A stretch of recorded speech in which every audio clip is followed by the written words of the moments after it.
Hi, and welcome back to ManaTutor MTG Draft. Today, we're going to be going over Bloomburrow Draft, the revised Archetype rankings from the first 2 days of play, and then some card surprises, which cards were higher on and which ones were lower on, and kind of go into that commentary. But before we do that, I wanted to mention that we have doubled our subscribers for our channel in this set, and we have a long way to go before reaching the level of other channels like Lords of Limited, Limited Level Ups, and Drafting Archetypes. But you can help us out by liking this video and subscribing right now. So please take a minute to go do that. And then also wanted to mention, for those that aren't following the MTG Vintage Sealed Collecting channel that I have, ManaTutor MTG, without the draft, you can watch upcoming videos where I discuss buying a box more rare than Alpha, and also just got this $30,000 Legends box. I'll talk more about it in that channel. Go subscribe there. Stay tuned. Those videos are coming up soon. With that out of the way, let's get into going over the archetypes. Yeah, let's. So running down the archetypes, in first place currently, we have the white-green rabbits, which is the go wide strategy. Then next up, we have the black-green, which is squirrels, which is the forage strategy of getting things in graveyard and then bringing them back out, or using that to make things stronger, rather. And then next up, we have red-black, powered on your opponent losing life, making your things more powerful. Then up we have red-green, which, I know we don't have any cards on here, but it's basically draft the big, powerful beat sticks and beat your opponent down, as red-green tends to be. Then we have blue-green, which is the frog archetype, which relies primarily on blink effects to remove cards and then bring them back that have enter battlefield triggers. Following that, we have white-black, which is the bats archetype, and that relies on gaining life and good positive things happening for you when you've gained life. Next up, we have white-red, which is the valiant mechanic with mice. Basically, whenever you target your own creature for the first time, something positive will happen to either one or all of your creatures. And then next up, we have blue-black, which is the threshold graveyard mechanic. And then next up, we have blue-white, which is the birds mechanic. That is primarily focused on flyers, I would say. Yeah, it's flyers and non-flyers synergizing together. Last but not least, we have blue-red, which is the prowess mechanic, which relies on essentially casting non-creature spells to make your creatures more powerful or make effects happen when you cast spells. So maybe we should go through some of our thoughts on each of the archetypes and how they're performing, and maybe they're overperforming or underperforming compared to what we thought. So, and I think when we talked about this in a previous episode, but we thought green-white would be really good. It is really good, and it's not surprising, I think, in a set that has very little in the way of mass removal, that this strategy works, right? I think I've only seen a couple of mass removal spells. There's one in red that deals 2 to everything. There is a white Wrath of God type card. Beyond that, there really isn't a lot of mass removal. And so for green-black, it's interesting because, and I'm interested to hear some thoughts that you might have on this, Jeremy, because for me, I'm not surprised green-black is up there, but for me, it's not so much the squirrel and forage mechanics as it is just the fact that green and black have the best win rate cards in them right now. And they have really good cards. There's tons of good removal in black. There's good removal in green too. And so given both of those things, and then green, big, beefy creatures that can kind of hit your opponent hard, I think that's largely what's driving a lot of the win rates here. But I'm curious to hear your thoughts.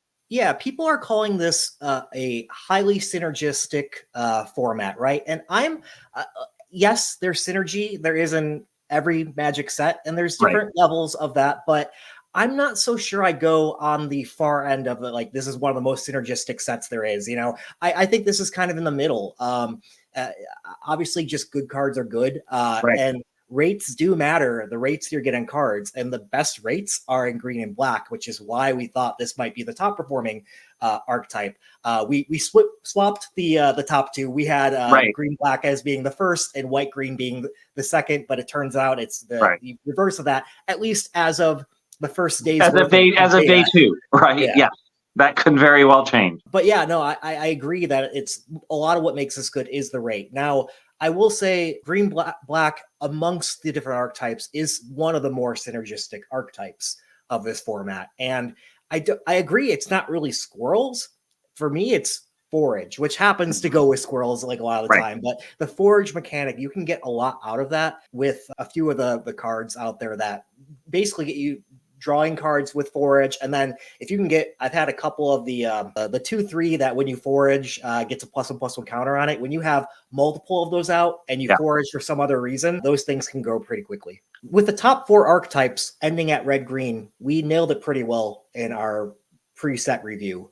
We had those 4 as the top 4. Again, we did swap number 1 and number 2, but I think we gauged this one pretty well. So, at least initially, right? Obviously, the meta will evolve as it always does, and so these colors will not stay on top, especially as more people start picking things up early, and it's going to force people into other colors, and there'll be more good cards available in some of those other archetypes because less people will be demanding them.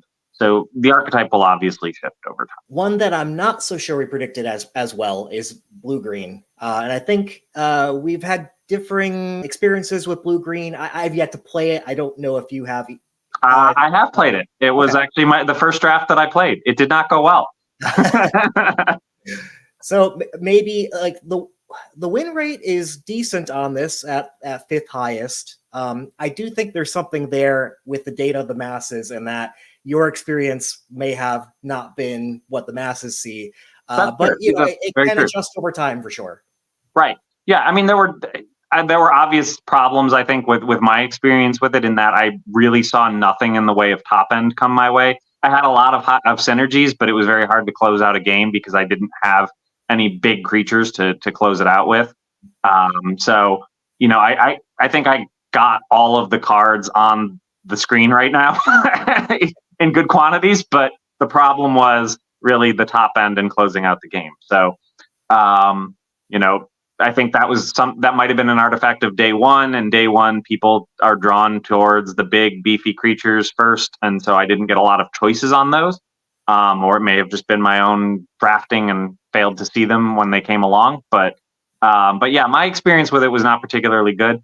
I do think part of the reason that this is as high as it is kind of as we discussed when we were talking about black-green, that green is really carrying this, and it's really carrying it very hard, right? There's a lot of good removal in green. There are a lot of big creatures in green. Green has trample. If you can get those things going, it doesn't matter as much what your secondary color is, and it doesn't even matter if you're necessarily pulling off a synergy. Now, if you can do that, it's great. It's much better. But I think that in this case, because, you know, I think I looked at a couple numbers here. Generally, if you look at the blue commons and uncommons right now, all the win rates on those are terrible, right? No blue common is basically over 55%, which is just absolute garbage. Like, meanwhile, if you look at green commons, there's 7 that have over a 57% win rate and a few over 60. And then there's, you know, 6 uncommon green cards that are over 58%. And like, again, the statistics are still early, but that there's a clear difference there. And so I think that just looking at that, green is very much carrying this archetype. And while the synergies do matter, I think that in the end, so do, you know, big creatures and good removal matters more. Yeah, it makes sense that green is carrying it. I think the card in blue that adds the most to this is actually Splash Splasher, the 3/3 that when it enters gets to tap something down and put a stun counter on it. Yeah. You can offspring that. Yep. I've seen opponents that get that down and then can bounce that too. That's it's a game ender, right? Yeah, that's absolutely a game ender. I've played against it, and it's definitely been a fairly like controlling deck against me where I feel somewhat paralyzed, and then they do get the big beefy creature at the end, like the Galewind Moose, to finish off the game. And I guess as you didn't see any of those, because if you saw absolutely not, I would have gladly taken a Galewind Moose. Another call out in blue here, and we're going to talk more about specific cards later, but one that comes to mind is Mockingbird.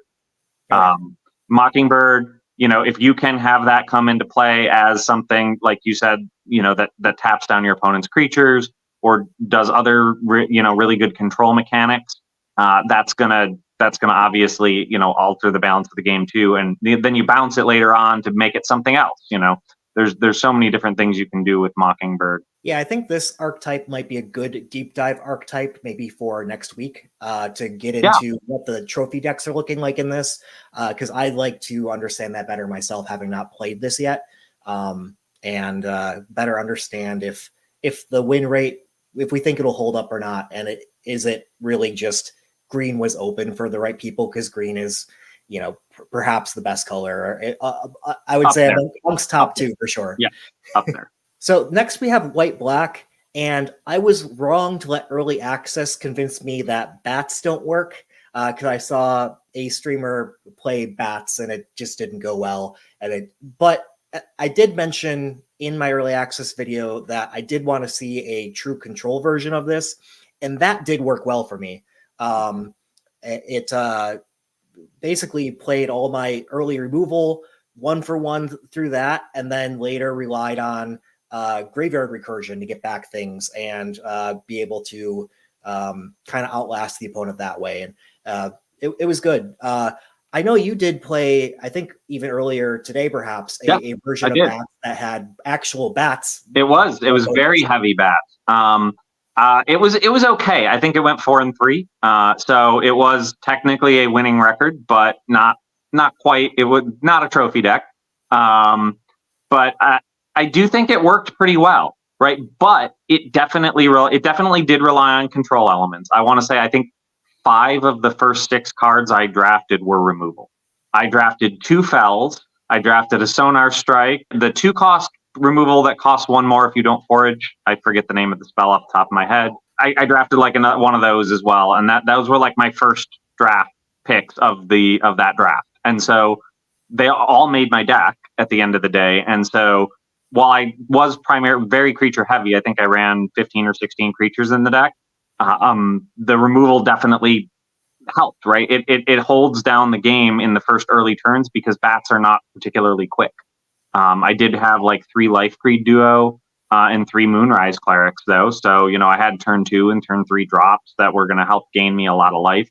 And I do think that is the strength of bats. If you can get those out and you can constantly be gaining, 2 life a turn on average, that is just going to help you outlast your opponent while you hit them in the air, because they'll swing back. But as long as you can, gain a little bit of life here and there, you will win in the end, right? All of the games I won, I think I had like 5 life left. But I agree with you. I think it's probably stronger as a control format. Yeah, I think the way to do this is to draft all your removal first, like you just said, because that'll go into any deck, right? Right. Absolutely. And then from there, you try to see what lane is open. And if you're seeing Life Creed Duos and Moonrise Clerics, that's a sign that bats are open. Right. And then you start picking up all those things late, and then they synergize together. Right, absolutely. And that's exactly what happened for me. I think my pick 7 was like a Moonrise Cleric. I'm like, Moonrise Cleric is still in the pack, pick 7. Okay, that's going to be an obvious take for me there when I already have all my removal suite figured out. Up next, we have White Red. We were right on this. It's not the worst deck, right? Right. No, it's middling. It's in the middle. But it's not the gonna destroy everyone the way some people predicted. Yeah, at number 7. And honestly, I can still see this going down over time as well, to be number 8, number 9, something like that, as people really figure out how to get the control strategies to slow down this archetype.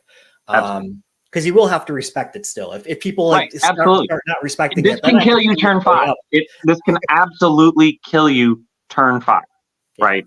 And you have to respect it. You have to be able to slow it down. You have to know which cards to use your removal on, right? Like you have to pick the ones that are going to be the most impactful. I played one of these against this on my white black, and my removal, by picking the right cards, I was able to win this match, but it was close. Up next, 8th best archetype, we had blue black, and I still thought blue black would be one of the best blue decks, and it is. It's just blue is bad, which we also called. So this is number 8 because of that. My one trophy deck was a blue black, And I will say I have yet to have a tied or losing draft at all. So I was 4-3 or better for all my drafts. But this one went 7-1. We'll get into it a little bit when we go over card evaluation, but there's some cards that really help along with this strategy. Last up, and I think we kind of talked about this as being close to last up in our preview video, is blue-red. This is one of those things that, I always love it because I'm a sucker for blue-red, but it's one of those that always looks great on paper until you realize that it's really a constructed deck. And it's so hard to get it to come together in limited play. Every deck has its synergies, and we were kind of talking about this a bit earlier, but blue-red relies so heavily on those synergies. You have to get out your Coruscation Mage. You have, multiple of them. You have to get out Harnesser of Storms or whichever one it was. I forget, that makes your instants and sorceries cost one less, right? You have to get all of these out on the board and then play all your instants and sorceries, right, to, take advantage of the effect. And the reality of limited is you're lucky to get one, maybe two of those in a deck. And you're not going to have all that line up for you the way you need it to, the way you can in constructed play. And so the archetype just does not work as a concept as well in limited as it does in constructed, whereas the other archetypes don't rely on it as heavily, and they just have generally good cards. So even if you can't get your synergies to come together, you can always just beat down your opponent with good cards. Only one card makes me want to go into this archetype, and that's Rawl, the Planeswalker of the. Oh yeah, I passed on a Rawl to not, because I wasn't in the colors, and it was like third or fourth pick, and in the second pack, and it was still hanging in there. And I think people have just kind of figured out that unless you're going to rare draft it, it's not necessarily going to work for you. I think I prefer actually even drafting the Rawl and splashing it than going into this archetype. That's probably fair, and you could do that, right? You can absolutely do that. Up next, we're going to go through the cards that surprised us a bit, whether we're higher on it now or lower on it now, and why. So we have a handful of those cards we'll go through. First up, I wanted to mention Thornplate Intimidator. Matt, you were right. This is not as good as I thought it was going on in. Basically, this card is not great in control because of that buyout of they can just lose the 3 life. That's right. Or they can discard a land later in the game that they might have in hand and not need, or something like that. There's a number of outs, I think, that make it less useful. Yeah. So I do think this is still a good card in black-red. Oh, yeah. I don't want to ignore it and say it's not playable or anything like that. It's just it's not the 2-for-1 I wanted it to be. But the card that I wanted the Thornplate Intimidator to be is a card in Downwind Ambusher. So this one, in my experience, does play out as a 2-for-1 the majority of the time. I was a little surprised at how good the stats were for this card day one. I guess they have come down a little bit in day two, but I polled the audience to hear a little bit of people's thoughts in some Discord channels on this card. And I think the key here is how many of those 1/1 creatures there are, or X1s there are out there, especially with all the tokens going around in Offspring, that this usually is a 2-for-1. And sometimes you can just set up, if there's not an X1 out there, you can just set up the combat right? So that it still eats a creature with another creature out there, and then this thing can eat something too. So it's good enough as a 4/2-for-4 that still gets a 2-for-1 almost all the time, that I like this card. What do you think on this one, Matt? Yeah, so I actually played a copy of this in my white-black, and I found it a little frustrating to use with bats. Mostly because I didn't have anything I wanted to chump block with and then play this, right, to get the kill. And my opponent in the game that I only drew it in one game, my opponent in that game didn't really have any X1s. So what was your opponent playing? Blue-black. Oh, so a lot of high toughness, low power creatures, and so so I wasn't getting attacked into a lot. But when he was attacking into me, right, I didn't really want to sacrifice my Life Creed Duo or my Moonrise Cleric, right, because those cards are actually going to help power my engine and power what I'm doing. to necessarily kill it. And the creatures were not a big enough threat. I think I ended up winning that game. It was one of the closer games. So Downwind Ambusher didn't like go to waste, but I didn't find the right moment to use it in there. I think this card is good against pretty much every archetype except blue-black. So it may be just that experience. Right. But who knows? It also could be early experience and really wanting to see how stats play out and how this is longer term as well. Up next, we have Wix Patrol. I'm the same on this one. It's actually one of my favorite cards in the set. So I was really high going on in. I'm still really high on this card. And I'm not surprised about it being the top performing black uncommon. I had a 62.3% win rate, at least as of day one. It might have changed already. Right, yes. I was going to add to your note on this that as of today, it is now the second highest common. Higher is Thoughtstalker Warlock than this. It is slightly higher as of today, but it is still really, really up there. So black, however, has a lot of high performing uncommon. And I think we'll get into Thoughtstalker Warlock in a second, but with Wix Patrol, what's especially good in this set is black has a ton of graveyard recursion. Even green has some graveyard recursion. There's a lot going on with graveyard recursion and flickering effects as well. That plays really well with this. So it's not only a good card on its own, but in the synergies of the set, it is even a better card. I will admit I've felt a little bit of angst against making sure I have big enough things in my graveyard to make sure I kill something. So that came up more often than I thought it would. But I've actually learned to just adjust my deck to be a little bit more top end heavy when I have a Wix Patrol in my deck to account for that. Yeah. And that's what's holding me back on this card still. I think it's a good card. And obviously the win rates bear that out. So I'm probably wrong on it. But every time I look at it, I'm like, okay, so I'm going to maybe get a 3/3 creature at best from my opponent or do -3/-3. I will say one thing. This card would be so much better if it had flash. And that, to me, is what really holds it back from greatness. But again, the win rates bear it out. So don't listen to me. I'm clearly wrong on it. But this card is involved in our bet for the set. So we'll see. I obviously have every interest to tell people to not play it. So I am certainly biased there because Jeremy, you picked Wix Patrol as your card for this set, and I picked Consumed by Greed. So basically, our bet is that at the end of week 3, whichever card is the higher performing black uncommon, that person wins. And the other person has to buy them a booster. I'm liking my stance so far.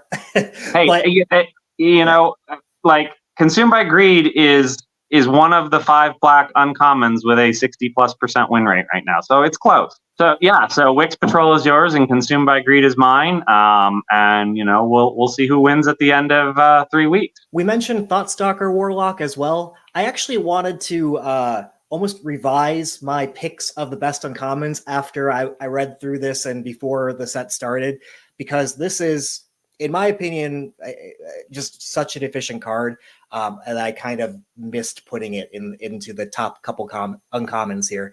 But yeah, the fact that this is a 2/2 menace for 3, that's whatever, that's fine.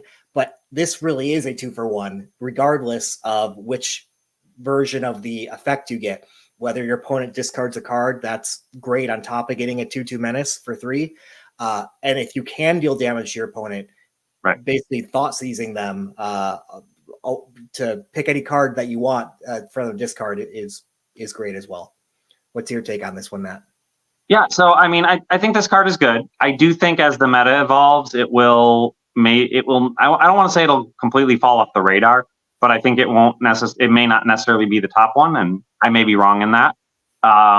Because I do think that over time, people are going to learn that it's around and just keep a card or keep a blocker, right? You're going to see less people when your opponent's playing black. You're going to see less people attacking on turn 2 or whatever, and then potentially leaving themselves open to an attack by this, or when it comes on or leaving themselves open to attack, where then somebody could play this after, and then maybe keeping a land in hand to discard, right? And so I do think that there's going to be ways to play around it, certainly. where I really will see this shine, I think, is in blue-black, right? If you can get this in blue-black with a couple of flicker effects, your opponent just doesn't have a hand. Like, at a certain point, it doesn't matter whether you're dealing damage because your opponent just can't draw and play cards. So that's one where I see this potentially really shining as well. You don't necessarily need to deal damage with this card as long as you can, bounce it. I do think that this card goes into any black deck, but I agree it shines most in black red and blue black. But I do actually think this card will remain the top uncommon in black, but we'll see down the line. Up next, we have Splash Portal, and I'm lower on this one than I was prior to the set. In fact, I actually thought this was an instant when I was giving it its grade. Sometimes you read through a whole set and you miss some things. This type of effect usually is an instant, which is why I think I was thinking that. But it's much worse when you cannot flicker things away in response to removal, because that's basically a one mana counter target removal. Right. Usually you don't get much more than that, for that type of effect, but here you do get a lot more. But if you can't do this as an instant, it loses a lot of its luster. And I still will play this on occasion when I have my Wix Patrol. I have my blue-green things I want to flicker, but it's not a high pick. I still think this card is good, but it really does require on you having that card you want to bounce, right? Like, because it's not an instant. If it was an instant, it would be great because you could chump block something and bounce it out and not lose the creature, and then potentially draw a card, right? And in that case, it's just a nice cantrip. But I do think otherwise, yeah, you really have to play this in the right deck and have the right target for it. And like you mentioned, Wix Patrol, right? Like, Wix Patrol is a rat, so not only do you get to bounce Wix Patrol and kill another creature, you draw a card off this. It's still really good with the frog, the 1/1 frog that draw a card when it comes into play, right? This draws 2 cards with that, right? So I think that if you have the right deck for it, it can be really useful. But I would not put this in any deck unless you had a heavy amount of synergy that you could use it with. Up next, we have Waxwing Witness. I'm higher on this. It's surprisingly good in white-black control as a board stall that can still chip in for damage. And I've seen this thing get up to being a 6/4 used against me. But if you can gain enough life with the Life Creed Duo and some other things, this thing can actually get pretty big on certain turns to swing in as well. Absolutely, yeah. No, I played this in my white-black. I don't think I got it up to a 6/4, but I do think I got it up to a 4/4 a couple of times.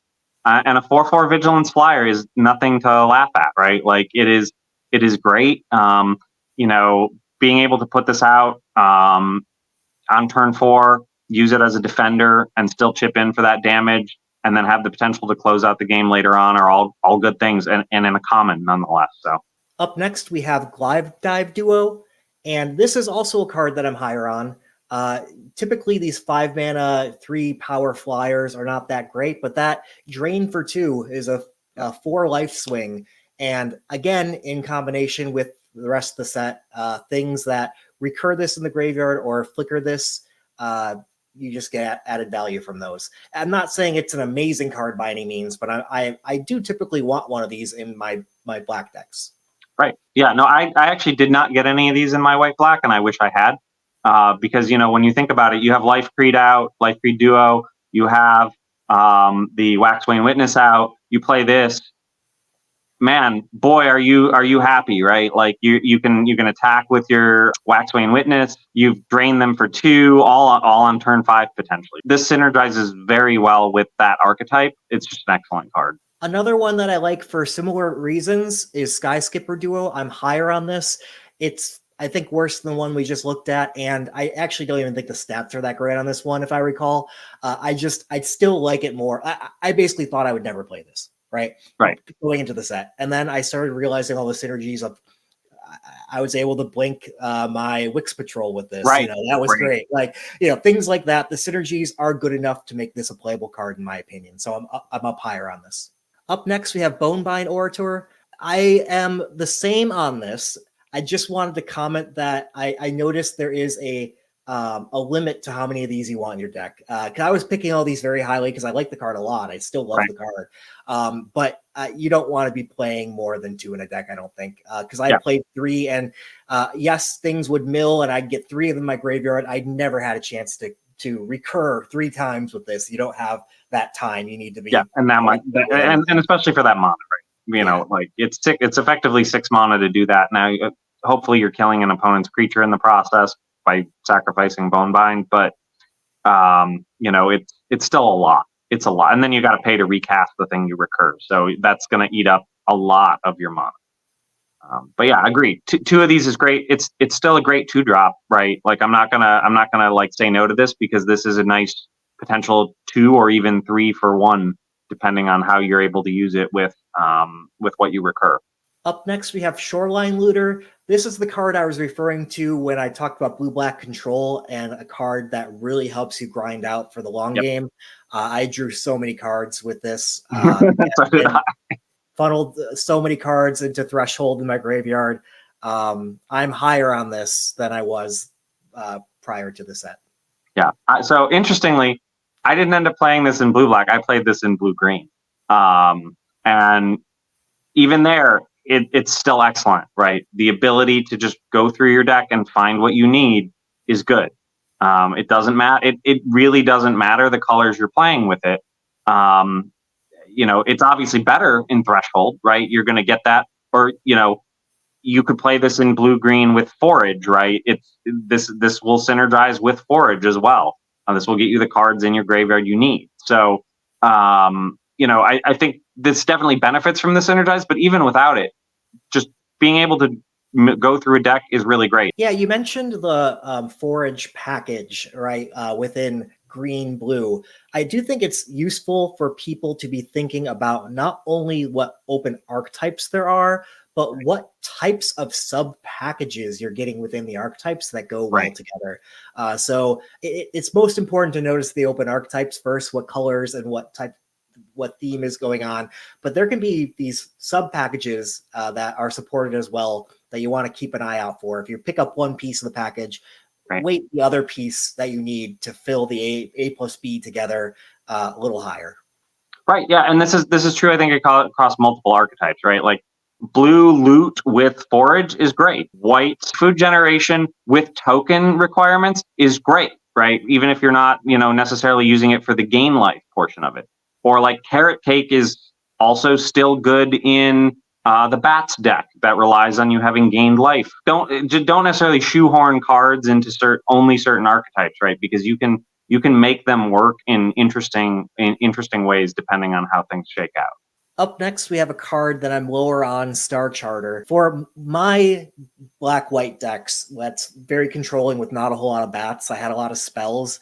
I didn't have enough creature count to make this a good card, and I would say the stats are supporting that right now. Maybe we're not building the right package. Maybe this is more like the bats package, which you have some experience with, and I think it probably worked better in your type of a deck. Absolutely. Yeah.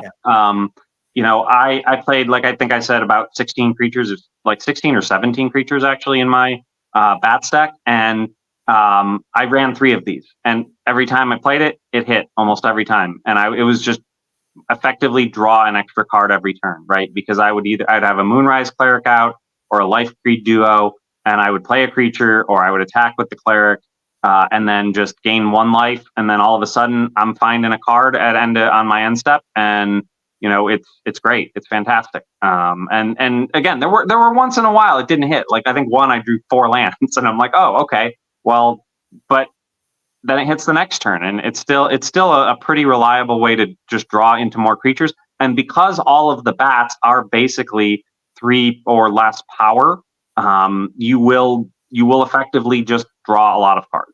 Yeah, I guess this fits well within that package of like what kind of discussion of what kind of deck are you trying to build. I was building like a spells control deck basically with some big finishers, not a bunch of bats type of thing. So be cognizant of like, as you're drafting, what does your deck have? If it doesn't have a whole bunch of bats, you probably aren't going to want Star Charter. Up next, we have Fountain Port Bell. I'm higher on this than I was before. I thought it was just too expensive to do the thing, and it somewhat is, But there's a couple things going on here. You can split up the mana. Paying 1 on random turns when you can afford to is fairly easy. So you can split up the 1 and then draw a card later. And quite frankly, I just didn't think I ever really wanted to splash. And I'm finding I do want to splash more often than I thought I would. I still think the majority of the time you don't want to splash. Don't get me wrong. I think people will take sometimes what we say and then try, taking it to level 10. But I do think something like 10 to 20% of the time, you're going to be looking to splash your some big bombs. Yeah, absolutely. And Fountain Port Bell is actually great for that. It in some ways it doesn't quite replace a land in the deck, right? But it almost can, right? Because it puts it on top, so you're going to draw your next land. It is a good turn 1 play, so you can keep a hand that might only have 2 lands in it, say instead of 3. And then later on, it's just useful if you need to draw a card for 1 mana. Next, we have Blacksmith's Talent. I just thought this was inefficient for getting like a short sword, basically. But in red-white, it really does do the thing pretty well as like a turn 4 play of getting that short sword out that you never have to equip again, and then continuously getting Valiant bonus out of that. And then games do drag out longer, like we said they would. And this gives the level 3 red-white enough push to potentially beat out some of the long game as well. Right. Yep. And I think it's helped by the fact that there's so little enchantment hate in the set. And so these tend to get out and stay out when they do, and getting them up to level 2 or 3 is not, some of them are very costly, but they all have pretty decent level 3s. So, doing that is great. I think that there's also enough equipment in this set that at common, right? There's short bow.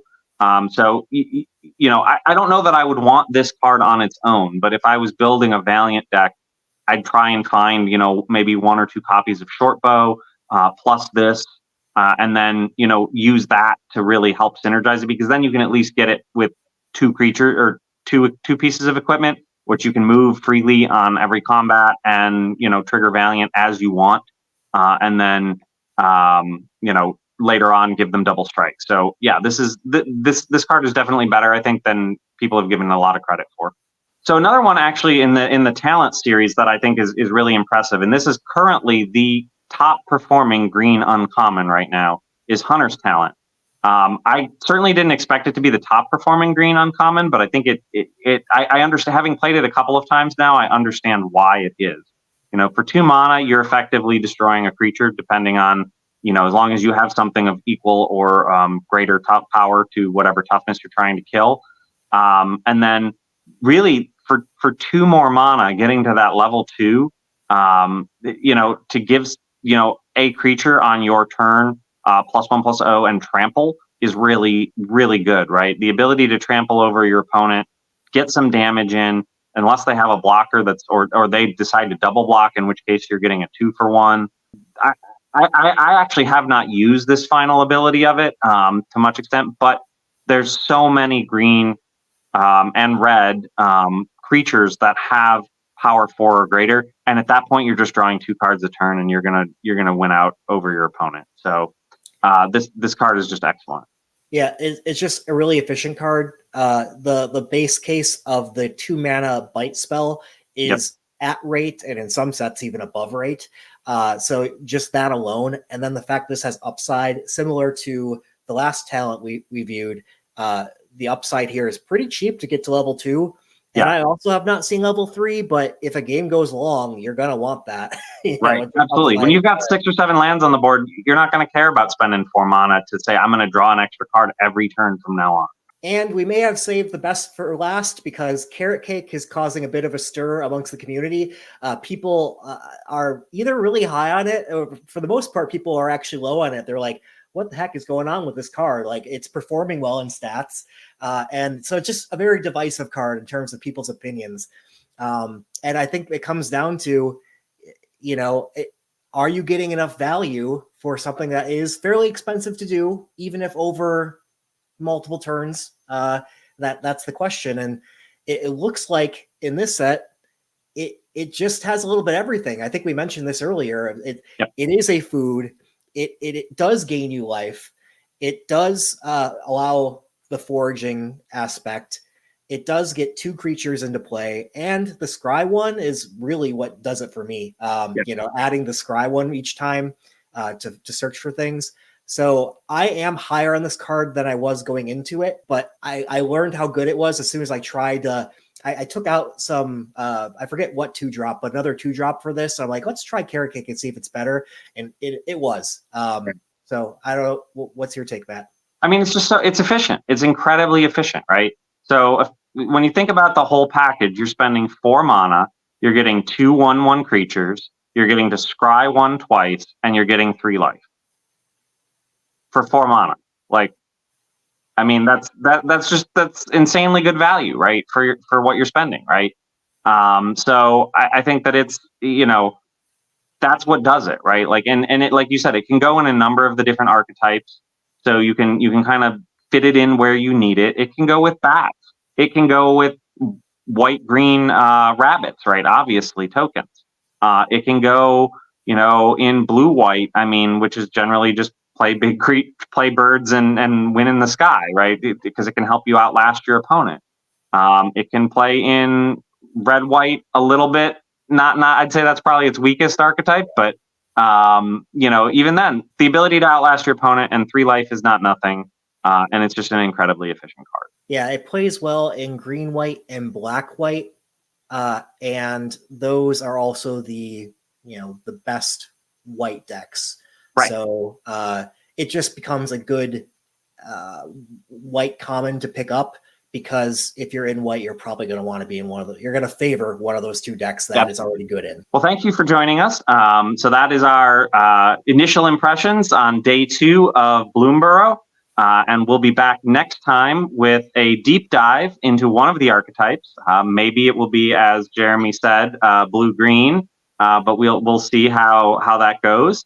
And we may share a draft, like if we've got a good draft that we want to talk about that really makes that archetype shine, or demonstrates some of the power of that archetype. But in the meantime, don't forget to like and subscribe, and we'll see you in the next one. See you in the next one. Bye.